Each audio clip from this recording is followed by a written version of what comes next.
Hello అందరికీ welcome to Shannu vlogs. మా videos కనుక మీకు నచ్చినట్లయితే లైక్ చేయండి, షేర్ చేయండి, అలాగే కామెంట్ చేయండి, సబ్స్క్రైబ్ చేసుకోండి. మీలో ఎంతమందికి పాలొలకు తెలుసు? నాకు తెలిసి ఆల్మోస్ట్ పాలొలకు అందరికి తెలిసే ఉంటుంది. చేసుకోవడం కూడా చాలా సింపుల్.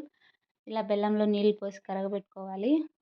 పాకొచ్చే వరకు అవసరం లేదు, బెల్లం కరిగితే చాలు. ఇలా పూరీలు చేసుకొని పక్కన పెట్టుకోవాలి. పూరీలు ఏంటి రౌండ్గా లేవనుకుంటున్నారా?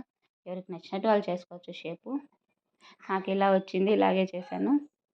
ఇలా బెల్లం కరుగుతూ ఉన్నప్పుడు పక్కన కొబ్బరి పప్పులు తీసుకొని మిక్సీ కొట్టుకోవాలి, పొడి చేసుకొని పెట్టుకోవాలి.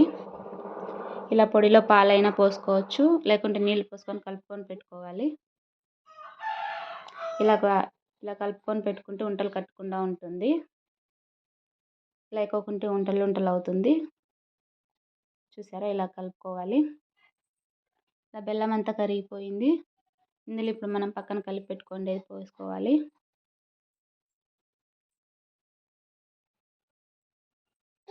ఇలా పోసుకొని అంత కలుపుకోవాలి. ఉంటలు ఉందేమో చూసుకొని బాగా కలుపుకోవాలి.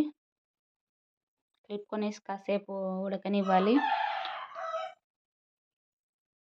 చూసారా ఎలా కలిసిపోయిందో? చేసుకోవడం చాలా సింపుల్ ఇది. ఇలా ఉడికేటప్పుడు ఇందులో పాలు పోసుకోవాలి.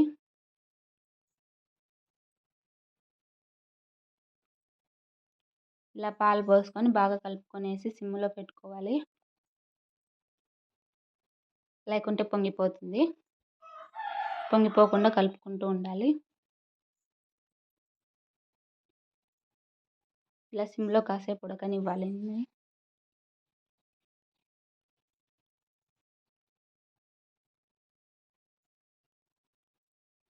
కొంచెం తిక్కుగా వస్తుంది, అప్పటి వరకు ఉడకబెట్టుకోవాలి దీన్ని సిమ్లోనే.